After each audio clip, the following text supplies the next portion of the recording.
Good evening, যদিও আমার পক্ষে গুড ইভিনিং নয়। সারাদিন প্রচুর জ্বর, ঠান্ডা, কাশি। বাবা এসছে রাতের বেলায়, কাকু ফোন করে আমাকে ওষুধ বলে দিল। কাকু মানে সবিকে বাবা, যেহেতু কাকু হোমিওপ্যাথ, উনি হোমিওপ্যাথি ওষুধ আমাকে বলে দিয়েছেন, আমি প্যারাসিটামল খেয়েছি, সেগুলোই খাচ্ছি।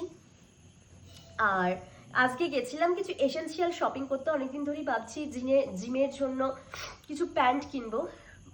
মানে প্যান্টগুলো আমি জিমের জন্য পরে যাই, মানে জিমের জন্য প্যান্ট কেনা হয়নি আমার, যেগুলো ছিল বাড়িতে আমি সেগুলি পরে যেতাম। তো জিমের জন্য মেনলি কিনলাম এই যে এই একটা। এই প্যান্টগুলো কি হয়, তলায় একটা থাকে, তার উপরে একটা থাকে, সেজন্য এটা কিনলাম। আমার সবার কিনেছি আজকে জিমের। এটা কিনলাম হচ্ছে সৌভিকের। আর বাবা তো সকাল সন্ধে দুবেলায় যোগা করে, 4টে থেকে আমার বাবা। তো এইটা বাবার জন্য নিয়েছি। দাদাকে ফোন করা হয়নি, ওর সাইজটাও আমি জানি না, দাদা জিম যায়। তো নেক্সট উইকে দাদার জন্য ভাবছি একটা নেব।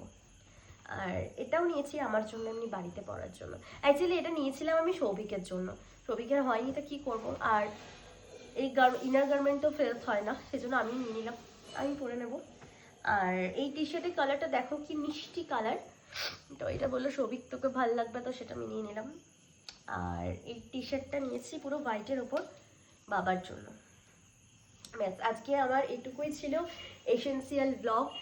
আজকে শরীর খারাপ সত্ত্বেও অনেকেই বলতে পারো কেন আমি গেছিলাম, কারণ সৌভিক বলছিল যে শপিং করলে মন ভালো থাকবে, একটু বাইরে বেরোলে মনটা ভালো থাকবে, ফ্রেশ এয়ারটা পাবি, সেজন্য একটু বাইরে বেরিয়েছিলাম। যে চাটা খেয়ে চলে এসেছি, বাবাও এসেছিল, বাবা এসেছে অলরেডি। তো কালকে ভাবছি আমি জিমটা স্কিপই করবো, সকালে বাড়ি চলে যাব। আর কারণ প্রচণ্ড সর্দি লেগেছে, আর ওখানে তো পুরো এসি চলে, আরও ঠান্ডা লেগে যেতে পারে, তো সেই জন্য আমি যাব না, কালকে ভাবছি বাড়ি চলে যাব।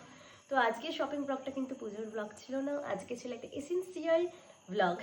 মানে আমার জন্য এসেন্সিয়াল, সবার জন্য না। তো চলো টাটা, দেখা হচ্ছে নেক্সট কোনো ব্লগে। Stay safe, stay blessed always.